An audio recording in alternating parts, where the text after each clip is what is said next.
தென்னிந்திய ஜோதிடர் நலசங்க முப்பெரும் விழா. ஜோதிடர்களுக்கு தனி நலவாரியம் அமைத்து தர கோரிக்கை. தென்னிந்திய ஜோதிடர் நல சங்கத்தின் முப்பெரும் விழா கோவை அவிநாசி சாலையில் உள்ள தனியார் அரங்கில் நடைபெற்றது. சங்கத்தின் சபை தலைவர் சமில் முருகன் தலைமையில் இதில் ஒருங்கிணைப்பாளர் மற்றும் ஆலோசகர் லயன் செந்தில்குமார் அனைவரையும் வரவேற்றார். விழாவில் சிறப்பு விருந்தினராக தென்னிந்திய ஜோதிடர்கள் சங்கத்தின் நிறுவன தலைவர் பிரசன்ன மணிகண்டன் கலந்து கொண்டு பேசினார். அப்போது பேசிய அவர் சங்கத்தின் செயல்பாடுகள் மற்றும் விதிமுறைகள் குறித்து பேசினார். தொடர்ந்து அவர் ஜோதிட கலையை உலகம் முழுவதும் கொண்டு செல்ல ஜோதிட துறை தொடர்பான பாடத்திட்டத்திற்கான கல்லூரியை உருவாக்க வேண்டும் என தெரிவித்தார். விழாவில் தென்னிந்திய ஜோதிடர் சங்கத்தின் மாநில தலைவர் அண்ணாதுரை, கௌரவ தலைவர் காளிதாஸ், செயலாளர் சுரேஷ், பொருளாளர் கவிராஜ், குருசாமி ஆகியோர் முன்னிலை வகித்தனர். சங்கத்தின் ஆலோசனை கூட்டம், சங்க கொடி அறிமுகம் மற்றும் நிர்வாகிகள் அறிமுகம் என முப்பெரும் விழாவாக நடைபெற்ற நிகழ்ச்சியில் தமிழ்நாடு, கேரளா, கர்நாடகா, ஆந்திரா மற்றும் புதுவை உள்ளிட்ட மாநிலங்களிலிருந்து ஜோதிடர்கள் பலர் கலந்து கொண்டனர்.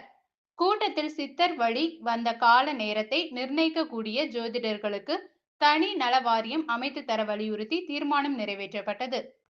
நிகழ்ச்சியில் சங்கத்தின் பல்வேறு நிலை நிர்வாகிகள், ஊடக பிரிவு ஆனந்தன், சங்ககிரி செந்தில்குமார், தஞ்சை முருகன், அத்தானி ஆனந்தன், மங்களபுரம் செந்தில்குமார், ஒருவந்தூர் சிவகுமார், கணேசன், பார்த்திபன், சாய் செந்தில், ஸ்ரீ சாய் சரவணா, திங்களூர் சிவகுமார், தனபால், தங்கதுரை, கிருஷ்ணன் பெரியசாமி, கோவை சின்னத்துரை, ஆனந்தன் உட்பட மாநில, மாவட்ட நிர்வாகிகள், உறுப்பினர்கள் என பலர் கலந்து கொண்டனர். பெருவிழா நடந்து கொண்டிருக்கிறது. இதில் அனைவரும் மாபெரும் கூட்டம், அனைத்து ஊரிலிருந்தும் வந்திருக்காங்க.